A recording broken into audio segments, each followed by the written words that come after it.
तो हेलो, हाय, नमस्कार दोस्तों, मैं हूँ कृष्णा और आप देख रहे हैं अभिनव भारत।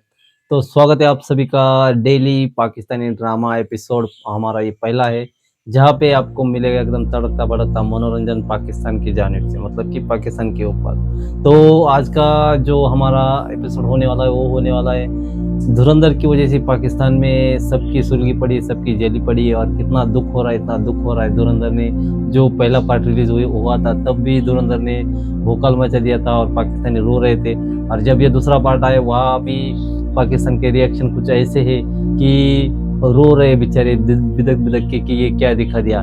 तो चलिए शुरू करते हैं। इस वीडियो में हम जानेंगे कि धुरंधर ने पाकिस्तानियों को कितना रुलाया है और कैसा उनका रिएक्शन है। तो चलिए शुरू करते हैं। तो दोस्तों, सबसे पहला पॉइंट हम कवर करेंगे कि आईएसआई का घिनौना सच।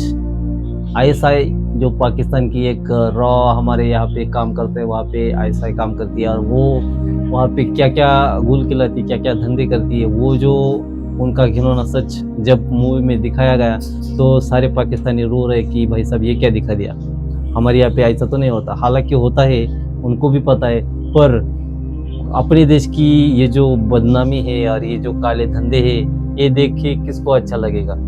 इसलिए वो रो रहे।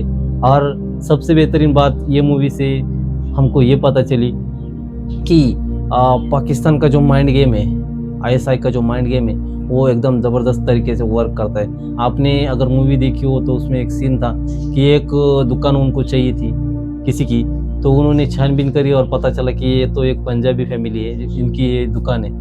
तो करना क्या था, आईएसआई का एकदम प्रूवन फंडा कि इन्होंने इस बंदे ने कुरान की बेअदबी की है और गुस्ताखी रसूल की एक सज़ा सर्तन से ज़्यादा उस बंदे को लाइव उसको और उसकी बीवी को उस सीन में दिखाया गया कि वो जिंदा जला देते हैं। किसके नाम पे? और वहाँ पे ना कोई कोर्ट काम करेगा, ना कोई बंदा बोलेगा, खाली उन्होंने बोल दिया एक बारी कि इसने बेअदबी की है, तो चलिए जला देते हैं। और भीड़ आपको पता ही होगा, वो उग्र भीड़ जो ना किसी की सुनती है, ना किसी का कहना मानती है और आते हैं और उसको जला देते हैं। तो ये एकदम प्रूवन फ़ॉर्मूला है, पाकिस्तान में काम करता है। जो भी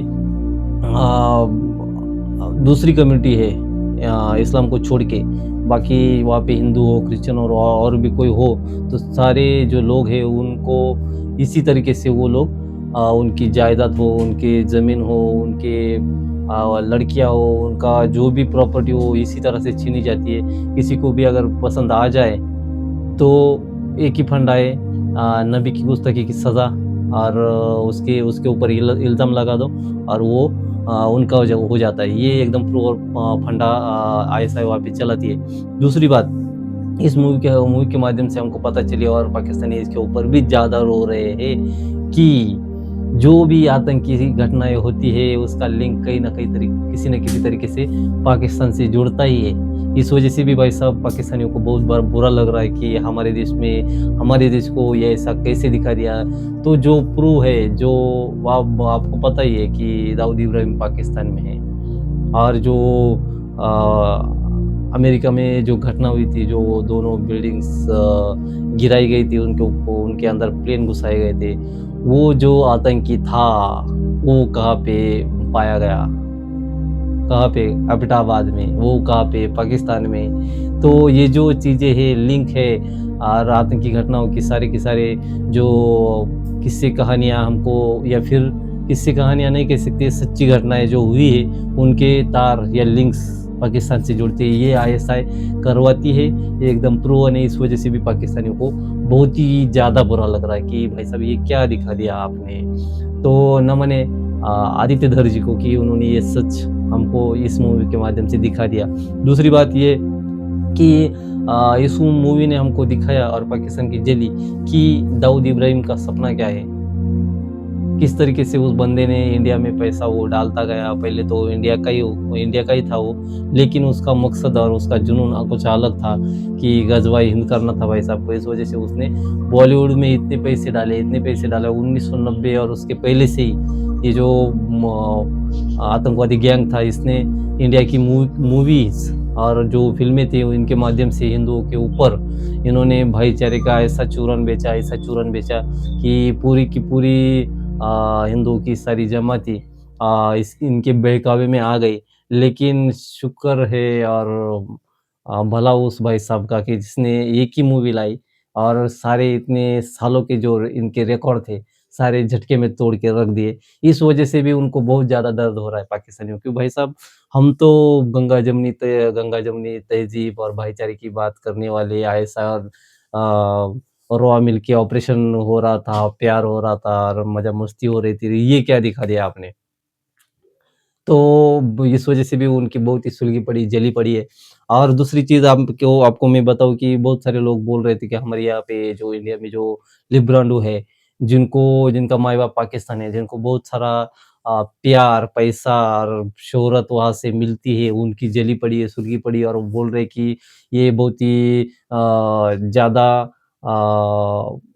एक्सट्रीमिस्ट पैदा करने वाली या फिर उग्रवाद को जन्म देने वाली ये फ़िल्म है और हिंदू-मुस्लिम भाईचारा यहाँ से खत्म होगा तो भाई सब भाईचारा था कहाँ पे? भाईचारा था नहीं, ये ब ज़बरदस्ती का भाईचारा क्रिएट किया था। मुझे ऐसा लगता है, मेरा ऐसा ओपिनियन है। लेकिन प्रॉब्लम ये है कि फ़िल्म है पाकिस्तान के ऊपर और यहाँ पे आप लोगों को दर्द क्यों हो रहा है? आपकी क्यों जली पड़ी है? आपको क्यों दर्द हो रहा है? तो ये जो दर्द का कारण है मेन ये है कि इनके माँ-बाप लोग हैं, आपने देखी होगी बहुत सारे पत्रकार हैं पत्रकार जो कि इंडिया की तरफ से तो कभी बोलते ही नहीं, आपने देखा होगा। इंडिया का अच्छा हो, भला हो, इंडिया बेहतर कर रहा हो, इंडिया तरक्की कर रहा हो, इनसे देखा नहीं जाता, इनकी जलती है, सुलग जाती है और अगर पाकिस्तान को कुछ बुरा-भला कह दो, तो भाई साहब इनसे बर्दाश्त नहीं होता। तो रो लो भाई साहब, थोड़ा रो लो थोड़ा-सा।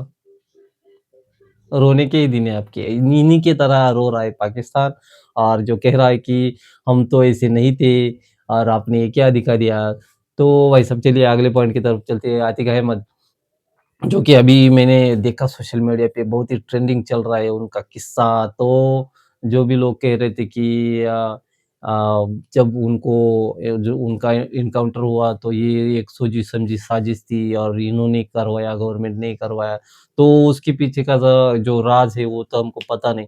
लेकिन जो लिंक्स थे, किस तरह से पाकिस्तान से जुड़ते थे, इस मूवी के माध्यम से हमको पता चलते और पता नहीं कि यही सच हो। और ये एक सच तो आपको सभी को मानना पड़ेगा कि उनकी जो बेनामी संपत्तियाँ थी, जो उन्होंने इतना काला धन या पैसा जमा किया था, उनके नाम पे था, वो सारा पैसा आया कहाँ से था? कहीं न कहीं पाकिस्तान से इनको ये बेनामी काला धन मिलता होगा, ऐसा मुझे लगता है। आपको भी लग सकता है, आपको क्या लगता है इस बारे में? आप कमेंट में ज़रूर बताइए। दूसरी बात, इस मूवी के माध्यम से पाकिस्तान की सबसे बड़ी ज़्यादा जली इस वजह से कि बलूचिस्तान का जो मैटर है, बलूचों पे जो पाकिस्तानी आर्मी और ये आईएसआई जो ज़ुल्म करती है।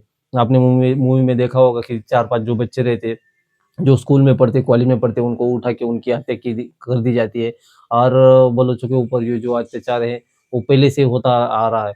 वहाँ पे जो बलोच हो या फिर जो अफ़गानिस्तान के बॉर्डर की तरफ जो लोग हैं, पश्तूनी लोग हैं, उनके ऊपर अत्याचार हो, ये ऐसा ऐसे ही करता है। इस वजह से भी ज़्यादा दर्द हो रहा है पाकिस्तान को कि भाई साहब ये क्या दिखा दिया? हमारा सच आप इसे सामने ला कैसे सकते हैं? हमारा सच इसे सामने ला कैसे सकते हैं? इस वजह से उनको बहुत ज़्यादा तकलीफ हो रही है। उसके बाद जो नेपाल की तरफ से जो हमारे यहाँ पे जो ड्रग स्मगलिंग होती है या फिर बंदूकें हो इल्लीगल करेंसी हो वो स्मगलिंग होती है, वो भी एक कड़वा सच है और वहाँ पे भी सिक्योरिटी की रीज़न से थोड़ा-सा मुश्किल लगता है मुझे और गवर्नमेंट अपने तौर पे अपने हिसाब से काम कर रही होगी इसके ऊपर। लेकिन इनका ये भी है ना हमारे सारे रूट इनको पता है इंडिया को और फ़िल्म में दिखा दिए। तो गवर्नमेंट के लेवल पे जो हो रहा होगा, वो तो हो ही रहा होगा।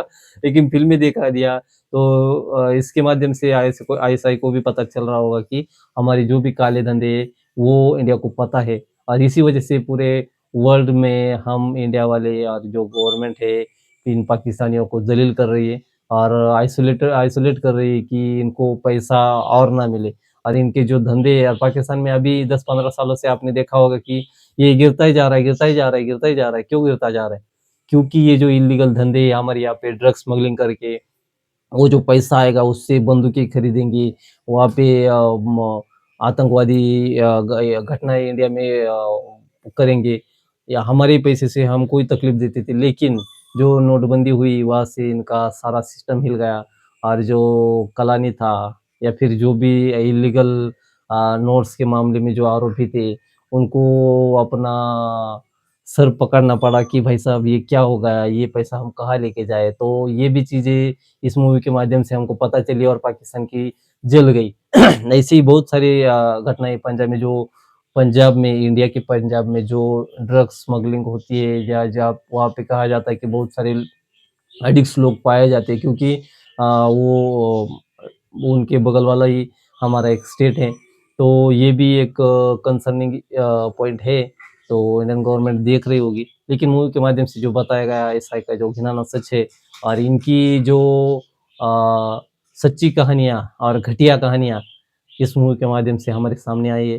तो एक बार फिर से धन्यवाद है उस डायरेक्टर को जिसने ये मूवी बनाई और एकदम ज़बरदस्त बनाई। पूरा जो नेशनलिज़्म है और जो देशभक्ति का जो जज़्बा है, वो इस मूवी को देख के हमको मिलता है और जो लोग मूवीज़ देखने के बाद बाहर आ रहे, बता रहे कि क्या